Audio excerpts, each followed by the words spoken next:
लालची कुत्ते की कहानी। एक गांव में एक लालची कुत्ता रहता था। वह गांव में घूम घूम कर खाने की तलाश करता था। वह इतना लालची था कि उसे जितना भी खाने के लिए मिलता था उसे कम ही लगता था। गांव के दूसरे कुत्तों के साथ पहले उसकी अच्छी दोस्ती थी, लेकिन उसकी इस आदत की वजह से सभी उससे दूर रहने लगे। लेकिन उसे कोई फ़र्क नहीं पड़ा। उसे सिर्फ अपने भोजन से मतलब था। कोई न कोई आते जाते उसे खाने के लिए कुछ न कुछ दे ही देता था। उसे जो खाने को मिलता उसे वो अकेले ही चट कर जाता। एक दिन उसे कहीं से एक हड्डी मिल गई। हड्डी को देखकर उसकी खुशी का ठिकाना ना रहा। उसने सोचा कि इसका आनंद तो अकेले ही लेना चाहिए। यह सोचकर वो गांव से जंगल की ओर जाने लगा।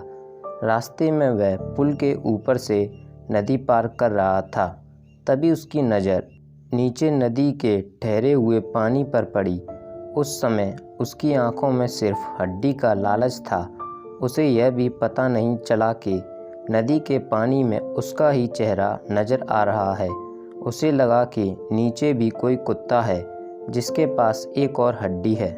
उसने सोचा कि क्यों ना उसकी भी हड्डी छीन लूं, तो मेरे पास 2 हड्डियां हो जाएंगी।